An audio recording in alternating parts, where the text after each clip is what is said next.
지난 이제 금요일 날 우리 중고등부 학생들 수련회 하면서 아이들 좀 이제 버스 운전 좀 해준다고 이제 거제도에 가서 아이들 내려주고 저 이제 수양관 우리 건축 현장에 이제 갔어요. 갔더니 아저씨들이 열심히 이제 일을 하고 있더라고요. 이제 저는 항상 현장에 가면 이제 옥상으로 올라가서 이제 옥상서부터 하나하나 이제 보고 또 뭐 수정할 게 있나 또 어떻게 하면 좋을까 이런 좀 고민들을 하면서 내려오다가 계속 뭐 만나는 분들한테 인사를 해요. 더운데 고생 많으시다고 감사하다고 이렇게 인사를 하는데 한 분이 저를 딱 제가 인사를 하니까 인사를 받으시면서 목사님이시죠? 이러는 거예요.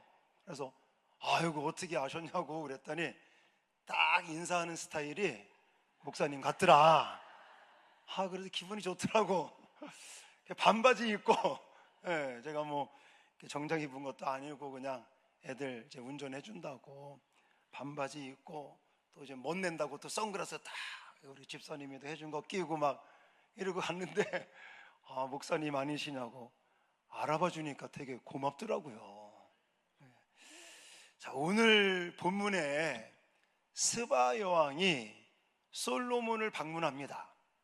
예루살렘에 방문하고 감탄을 하는 거예요. 소문을 듣고 왔는데 소문 그 이상이더라 이러면서 감탄하는, 그래서 제가 제목을 스바 여왕의 방문기다 이렇게 제목을 붙였는데, 성경을 보다 보니까 스바 지역이 어딜까 좀 이건 참고입니다. 이건 사실은 몰라도 되는데 좀 참고적으로 스바는 남아라비아 지역에 자리를 잡고 있는 지금의 예멘 지역 거기를 추산을 합니다. 거기에 있었던 왕국을 가리키는 것이다 라고 사전에 나와 있더라고요. 또 어떤 분들은 이 스바 여왕하고 이제 솔로몬하고 이게 뭐 아들을 낳았다, 이건 전설의 전설, 이게 뭐 딱 정확한 건 아니고 참고적으로 스바 여왕이 솔로몬의 아들을 낳게 되었는데 그 솔로몬의 아들이 사람들을 끌고 에티오피아 지역에서 이제 나라를 건국했다, 뭐 이런 이야기도 있고요. 그리고 어떤 분들은 또 함과 구스의 이 손자들이 지금의 에티오피아 지역이죠, 거기에 왕국을 형성했는데 거기에 여왕이었다, 또 뭐 이런 설도 있고, 하여튼 이건 중요한 건 아니지만 그래도 성경을 보는 우리로서 참고로 이제 알고 계시라고 말씀을 드렸고요. 여기서 중요한 게 뭐냐면 스바 여왕이 예루살렘 이 솔로몬에게 방문한 목적이 그냥 단순하게 성경에서는 솔로몬의 지혜가 정말일까? 진짜냐? 그것을 알아보기 위해서 왔다라고만 기록하고 있지만, 여러 문헌들을 볼 것 같으면 물론 그런 궁금증도 있지만 사실은 이 경제적인 부분들, 정치적으로 무역을 위해서 방문했을 것이다 라고 추산을 합니다. 그 이유가 뭐냐면 이 스바 지역하고 이제 예루살렘하고 거리가 어느 정도가 되는 거냐면 사전에 보니까 2250km가 되는 거예요. 이렇게 뭐 감이 안 오죠. 서울에, 여러분 서울까지가 한 420km, 450km인가요? 한 400km 넘습니다. 저도 뭐 좀 오래됐는데 430km, 500km 안 될 것 같아요. 자, 그러면 2250km니까 부산에서 서울을 갔다가 왔다가 대전쯤 이런 거 될까요? 이 정도 가는 거예요. 그러니까 가까운 거리가 아니라는 거예요. 뭐 이웃 나라 마실 가듯이 뭐 그렇게 방문한 게 아니라 그저 2250km나 되는 거리를 정말 수많은 그런 수행원들, 또 지금 솔로몬에게 드렸던 재물이 얼마나 많습니까? 그 많은 것들을 거느리고 2000km가 넘는 거리를 갔다는 것은 단순하게 그냥 솔로몬의 지혜가 진짜 소문대로인가? 라는 것을 파악하기 위함만은 아니라는 거죠. 무역이라든지 정치적이라든지 경제활동 이런 것을 위해서 아마도 갔을 것이다 라고 추측을 합니다. 자, 또 여기서 진짜 중요한 건 뭐냐면, 그러면 성경에 왜 굳이 스바 여왕의 방문기를 기록했는가라는 거예요. 이것을 여러분들이 생각할 때는 뭘 생각해야 되냐면, 역대기 기자가 역대상하 말씀을 기록할 당시가 언제라고 그랬어요? 포로 이후 시대다라네. 이후 시대. 예? 그러니까 이스라엘 백성들이 아수르에 의해서, 바벨론에 의해서 나라가 다 멸망하고, 북이스라엘, 남유다 다 멸망하고 포로로 끌려갔다가 70년 만에 귀환을 했는데 상황은 어때요? 아주 황폐화가 돼버린 거예요. 예루살렘 성이 이제는 막 사람들이 사는 성이 아니라 들짐승들이 뛰어노는 황폐한 지역이 돼버리고 만 거예요. 돌아와서 그 지역에 다시 성을 쌓고 재건을 하려고 그러는데 앞이 캄캄한, 희망이 안 보이는 거예요. 이게 가능할까? 이게 될까? 이런 의구심 속에 있는 포로로 갔다가 다시 귀환한 이스라엘 백성들에게 소망을 주고 희망을 주기 위해서 역대기 말씀을 기록했고, 지금 스바 여왕의 방문기를 굳이 기록한 목적도 거기에 있다는 거예요. 이렇게 접근을 해야 되는 거예요. 9장 말씀은. 자, 이렇게 접근할 때 저는 두 가지를 여러분들한테 소개해드리고 싶은데, 스바 여왕의 방문기를 역대기 기자가 9장에서 이제 솔로몬이 죽거든요. 죽기 직전에 이 말씀을, 이 사건을 굳이 기록한 이유가 분명히 있는데, 그 첫 번째가 뭐냐? 하나님을 소개하려고 해요. 하나님을. 어떤 하나님? 언약을 지키시는 하나님. 하나님은 약속을 하셨으면 그 약속을 어떻게 하신다? 반드시 지키시는 하나님인 것을 가르쳐주기 위해서, 포로로 끌려갔다가 70년 만에 돌아와서 희망이 없는 사람들에게도 이 말씀이 필요한 것이고요, 또 현재 정말 캄캄한, 너무나 힘들고 어려운 현실 속에 살아가는 저와 여러분들에게도 이 말씀을 주시는 줄 믿으시기 바랍니다. 그 첫 번째 메시지가 뭐라고요? 하나님은 언약을 반드시 지키신다는 것을 우리에게 가르쳐 주시는 말씀이라는. 자, 직접적인 언급은 없습니다.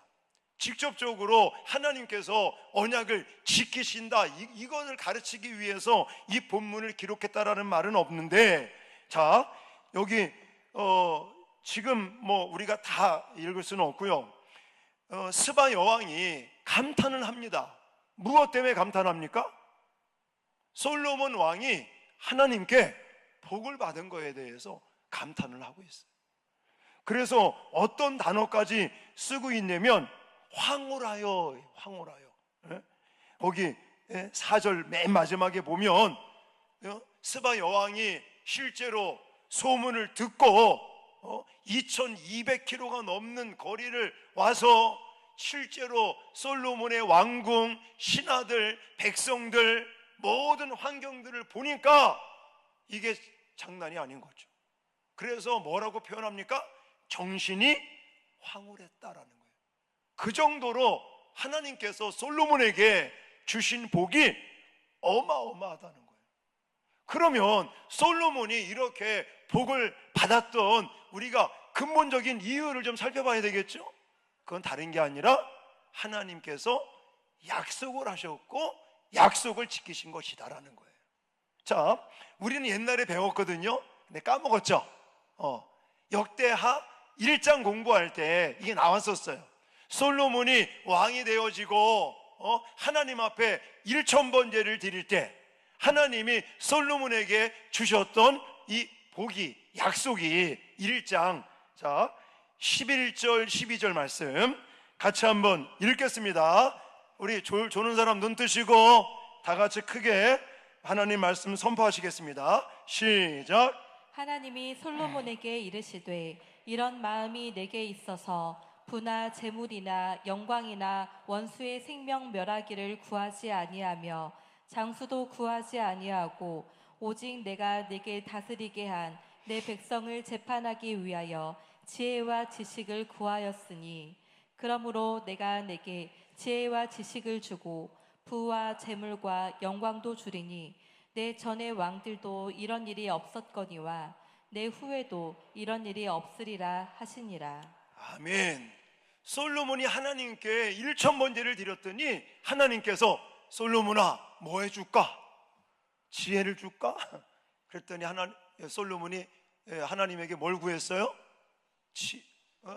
부와 영화와 이런 걸 구한 게 아니에요. 지혜를. 이 나라를 하나님께서 내게 다스리라고 주셨으니 이 나라를 잘 다스릴 수 있도록 지혜를 주십시오. 하나님의 감동을 먹으시고요, 솔로몬에게 지혜도 주시고 부와 또 영광과 재물과 영광도 주시니, 그래서 전무후무한 하나님의 복을, 하나님께서 솔로몬에게 복을 주시는데 어떤 복을 주셨다고요? 지혜도 주셨을 뿐만이 아니라 부와 재물과 영광을 주신 거예요. 오늘 그것을 스바 여왕이 보고 정신이 황홀했다라고 표현하는 거예요. 여러분, 하나님께서 약속, 언약을요 솔로몬에게 주신 게 아닙니다. 하나님께서는 아담, 최초의 인간 아담에서부터 또 대표적으로 아브라함까지, 또 나중에는 요한계시록에 보시면 믿는 자들에게 하나님이 복을 약속하심을 믿으시기 바랍니다. 여러분, 대표적으로 아브라함을 생각해 보세요. 하나님께서 아브라함에게 복을 주십니다. 창세기 12장 13장 가보면 하나님께서 아브라함을 부르셔요. 갈대아 우르 땅에 있는 아브라함을 부르시면서 아브라함에게 복을 주십니다. 그래서 하늘의 별과 땅의 모래알같이 자녀가 많게 될 것이고, 또 동서남북 밟는 땅을, 바라보는 땅을 너에게 줄 것이고, 너를 복의 근원이요 축복의 통로로 삼아주실 것이라는 복을 주셨어요. 분명히 너의 몸에서 날짜가 너의 상속자가 될 것이다 라고 하나님이 약속을 해주셨어요. 근데 세월이 갔는데 안 돼. 아니, 안 되는 게 아니라 우리 와이프 사라는요 도저히 임신할 수가 없어요. 경수가 끊겼거든요. 근데 어떻게 자녀를 낳을 수 있겠느냐. 그래서 아브라함이 어떻게 합니까? 사라가 어떻게 합니까? 인간적인 방법을 동원해요. 그래서 몸종 하갈을 통해서 아들을 낳기도 하고, 그런데 하나님은 뭐라고 그럽니까? 아니라는 거예요.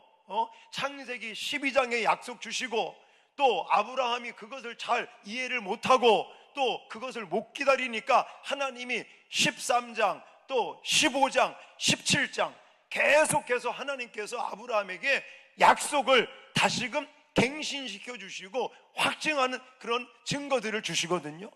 근데 아브라함은 계속 못 믿어요. 그냥 인간적인 방법을 동원합니다. 그러니까 자꾸만 문제만 생겨요. 가정이 불화하게 되고.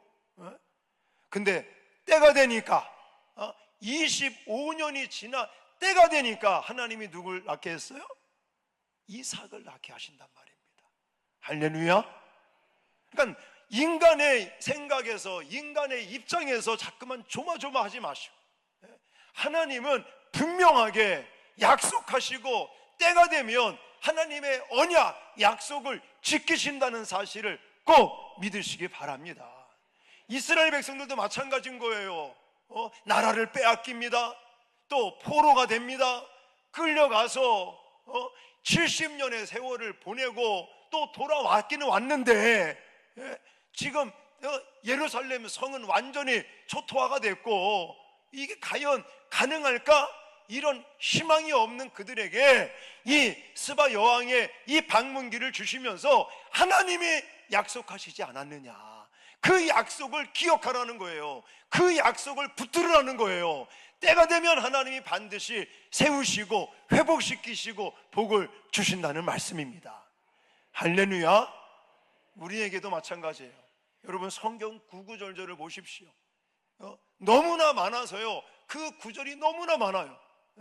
이사야 선지자를 통해서 뭐라고 말합니까? 두려워하지 말라, 내가 내 하나님이 됨이라, 나의 강한 오른팔로 너를 붙들어 주리라.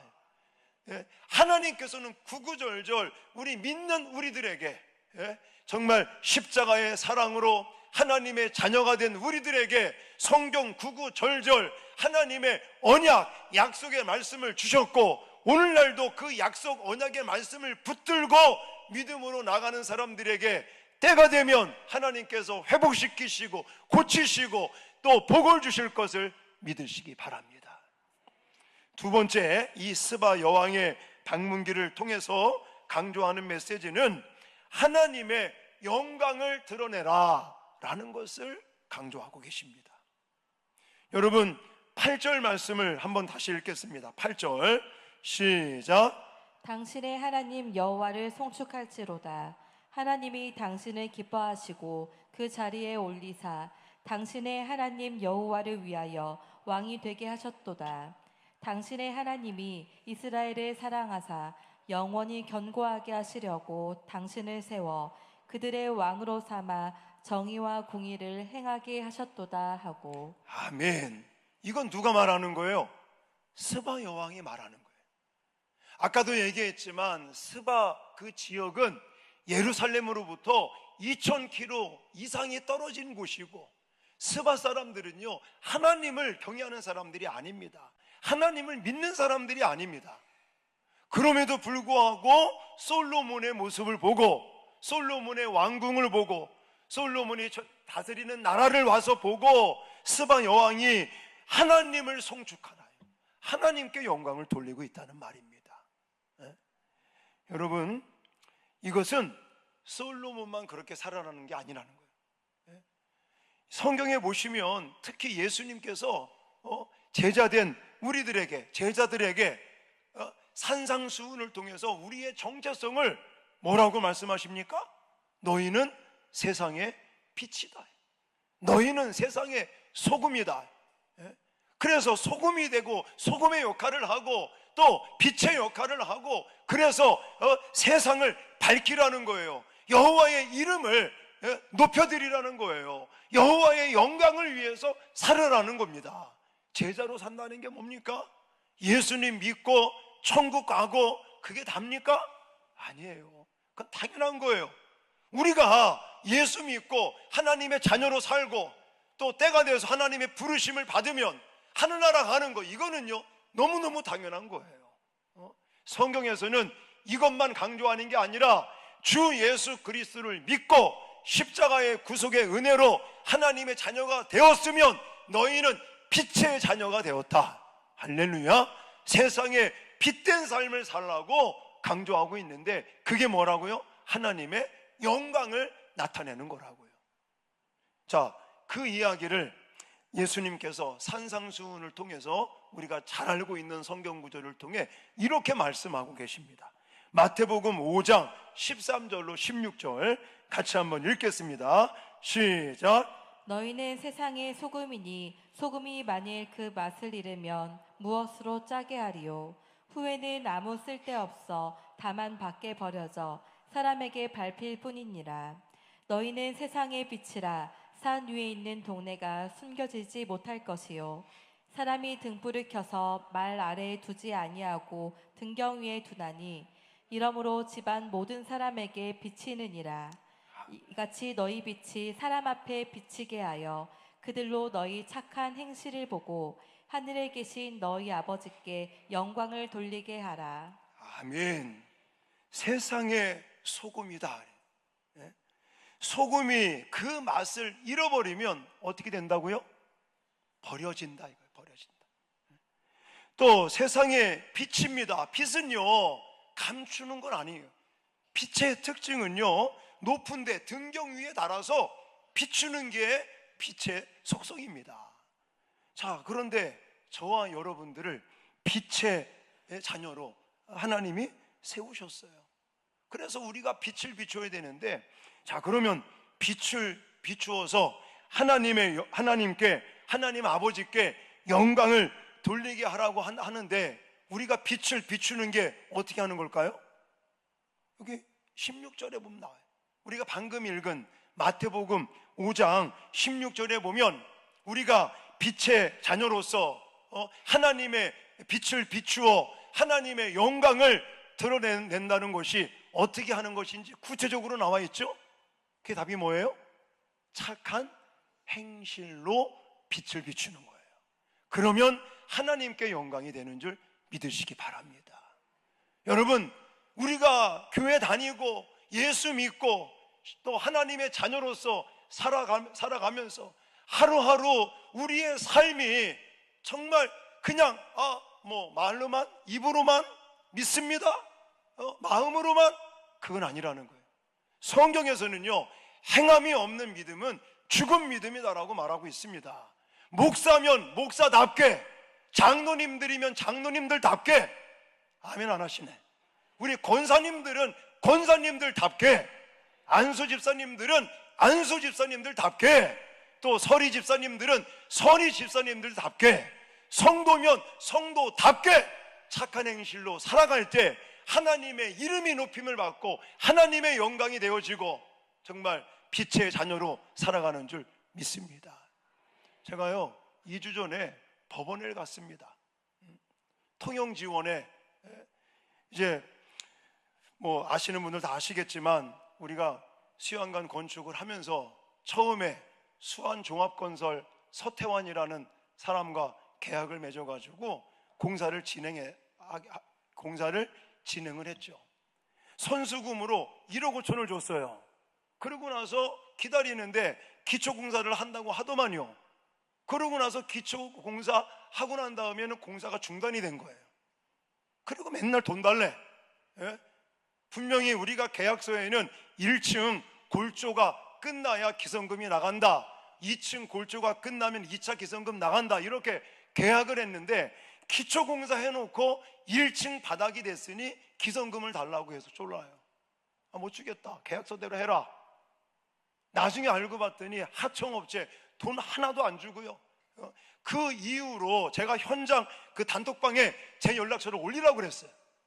올려라. 그래서 돈 못 받은 사람들 나한테 연락하라고 그러라. 그랬더니 목수, 철근, 또 전기 다 연락이 오는 거예요. 알아봤더니 10원 한 장 쓰지도 않고 그렇게 사람들 애를 먹이고. 근데 그 사람이 누군지 아십니까? 교회의 안수집사예요. 안수집사.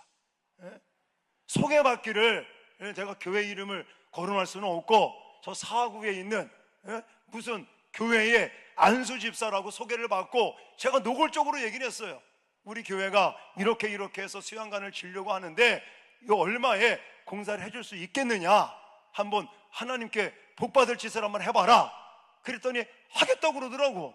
자기가 안수집사로서, 저만 들은 게 아니고요, 우리 장로님들하고 안수집사님들하고 일곱 분을 앉혀놓고 자기는 안수집사인데 하나님의 집을 지을 때 정말 헌신하고 봉사하는 차원에서 건축을 해드리겠다, 이렇게 해놓고 선수금 받고는요 그 짓을 하고 있는 거예요. 제가 통영 그 법원에 간 이유도 뭐냐면 증인이 돼달라고 하더라고. 레미콘 회사가 3,800만 원인가 그 레미콘을 납품을 했는데 돈을 안 주고 맨날 명성교회하고 지금 협의 중이니까 돈이 나올 거다, 기다려라. 우리는 이미 관계자 변경을 시켜버렸거든요. 일도 안 하는 사람들 그냥 단숨에 잘라버렸어요. 그리고 나서 삼원종합건설하고 다시 계약을 맺고 이제 건축이 마무리 단계가 됐는데 지금까지도 법원에서 거짓말을 하는 거예요. 명성교회랑 협의 중이고 명성교회에서 돈 나오면 돈 줄 거다. 그건 거짓말, 완전히 사기꾼입니다. 수안종합건설 서태환 꼭 기억하셨다가, 안수집사라는 사람이 말이야 하나님의 이름을 빙자해서 그런 짓거리나 했었고, 그게 하나님의 영광을 가리는 것이고 얼마나 창피스러운 얘기입니까? 법원에 갔더니요, 안 믿는 자들이 고발하고 목사를 증인시켜 달라고 그래서 갔어요. 예? 그랬더니 아주 상습범이다, 상습범. 우리가 상상할 수 없는 내용을 가지고 법원에다가 그걸 가지고 계속 늘어지고 결국은 명성교회에서 돈을 받아야 주겠다 이거예요. 세상에 참. 여러분, 제가 왜 흥분해서 이 말씀을 드리는지 아십니까? 지금 한국교회의 모습이 이런 것 같아요. 우리도 그 사람과 같이 그렇게 사기를 치지는 않지만 우리가 좀 불리하면 하나님의 이름을 빙자해서 내 유익을 끼치려고 하는, 여러분, 우리가 세상의 빛의 역할을 하고 소금의 역할을 하고 착한 행실로 살기 위해서는 내가 희생되지 않고 손해보지 않으면 살아갈 수가 없습니다. 아멘입니까? 여러분, 오늘 스바 여왕이 예루살렘 이 솔로몬 왕을 방문하면서도 보세요, 얼마나 멋있습니까? 여호와께 송축하리로다. 믿지 않는 자가 솔로몬의 모습을 보면서, 솔로몬의 그 왕궁을 보면서, 나라를 보면서 이렇게 여호와 하나님을 경외하고 여호와 하나님을 송축하고 여호와 하나님께 영광 돌리는 이런 모습이 저와 여러분의 모습이 되어야 될 줄 믿습니다. 사랑하는 성도 여러분, 웨스트민스터 신앙 고백서 소유리문답 1문에서도 사람의 제일 되는 목적이 무엇입니까? 이거에 대한 답은, 사람의 제일 되는 목적은 하나님을 영화롭게 하는 것이요 그와 즐거워하는 것이라. 영원토록 하나님을 영화롭게 하고 또 하나님을 영원토록 즐거워하는 것이 우리의 인간의 근본된 목적이라고 말씀하고 있습니다. 그러므로 우리들은 하나님의 자녀라면 정말 빛의 자녀라는 사실들을 잊지 마시고, 우리가 빛을 비추어 하나님의 영광을 드러내는 방법은 무엇이라고요? 착한 행실이라고요. 그냥 말로만 하는 게 아니라고요. 마음으로만 하는 것도 아니라고요. 말도 해야 되고 마음으로도 있어야 되고, 실제로 우리의 착한 행실을 통하여 우리는 하나님의 자녀의 빛의 자녀의 삶을 살고 하나님의 영광을 드러내는 저와 여러분들이 되어야 될 줄 믿습니다.